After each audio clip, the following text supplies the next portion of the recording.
Can you see that? We can, thank Perfect. Hello, everyone. I'm Joey. I work in the south of England, so the same trust as Hesham.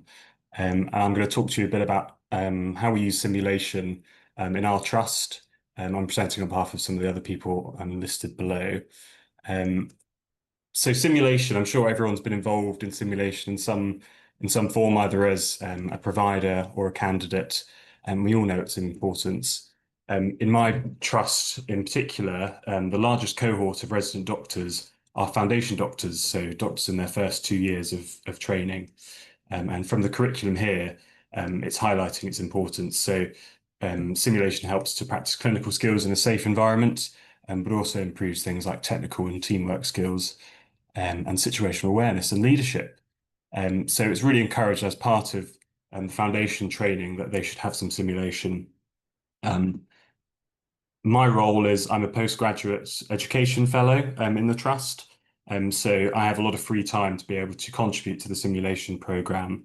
Um, and what I found was that the faculty is very small for the trust. And I found that when starting the scenarios, we were often using other trust scenarios or basically nicking them from other sources, which is fine. And I think you can run a successful scenario simulation program based on other people's work sometimes. But in this case, I feel like we were missing a trick in that we weren't tailoring the expertise of our faculty and our hospital to write some good scenarios, but also we weren't tailoring our learning needs to the candidates themselves and the specific logistical and clinical problems we might face in our trusts.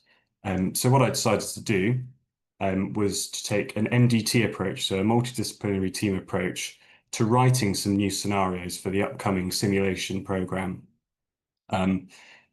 What this involved was talking to the relevant clinical specialties, so some senior clinicians within them, depending on the topic of the scenario for the 20-minute scenario.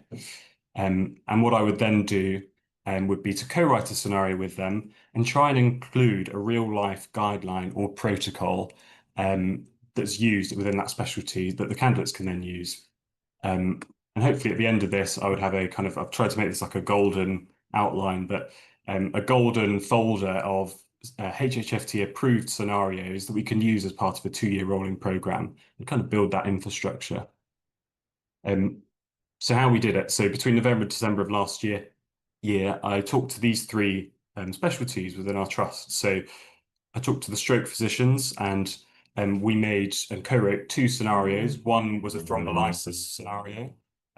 One was an intracranial hemorrhage scenario. And we included protocols written for real-life clinical practice in the scenario. We had a resus scenario, which was a supraventricular tachycardia.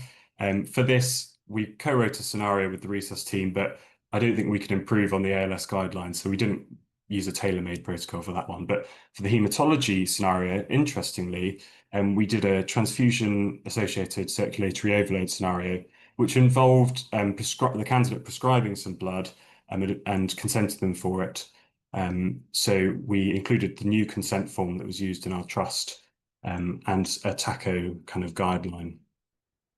Between January and May of 2025, we delivered these sessions. So we delivered 7 sessions, both a morning and afternoon session, and we collected feedback. So the results, we had 164 candidates coming into these sessions. Almost all of them were foundation doctors in the first 2 years of training.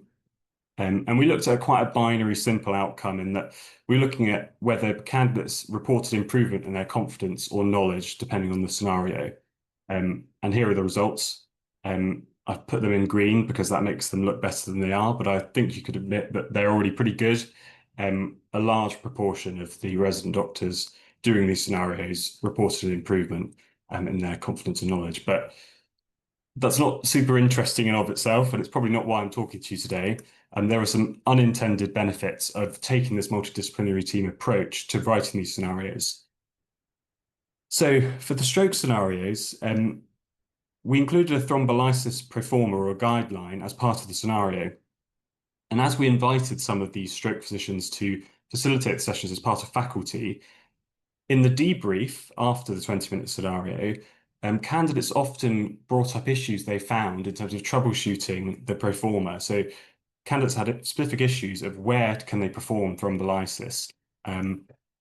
And so as a result of this, the stroke physicians went away and updated their thrombolysis pro forma to reflect the realities in our hospitals, which I think is fantastic, in that the simulation scenarios were used as a kind of laboratory to reflect real life clinical practice. For the transfusion scenario, so there's a consent form we used as part of the scenario, which is a real life one, but it just wasn't used very much, even though it's a more intuitive consent form to the alternative. So the transfusion team used the simulation scenarios as faculty to advertise this new consent form. And although this audit's not formally done yet, the early results of it are promising in that it's showing a much higher uptake in the use of this consent form, which again I think is fantastic because it's a much better consent form. So to conclude this very short talk, I came into the faculty team of simulation within my trust, thinking about simulation and its uses as quite simple. And it still remains true that it improves candidate clinical confidence and knowledge. It's probably the most important tool we have to do so. But there are other uses for simulation. So as I said earlier, it can help to review and improve current hospital standard practice. And maybe that's not necessarily the drugs we give, but it can really help with the logistics of where equipment is, where some treatment can or cannot be provided, and utilizing the resident doctors' knowledge of the kind of hidden curriculum implicit in the foundation program is really helpful. And I feel it's an untapped resource that we managed to do this year. It can also help catalyze audits in terms of advertising interventions, but also it could be a form of ideas generation for potential new issues or logistical problems that could be ironed out. And finally, I mentioned that the faculty that we had was very small. Another unintended benefit of taking this multidisciplinary team approach is that we've actually galvanized a wide variety of potential faculty members within the hospital that have a diverse clinical range of expertise, but also people who are keen to help in the future. And going forward with the new scenarios we're going to write, we're going to take the exact same approach and try and encourage the teams writing the scenarios to bear all these things in mind. That's me. I'm happy to take any questions, and thank you for listening.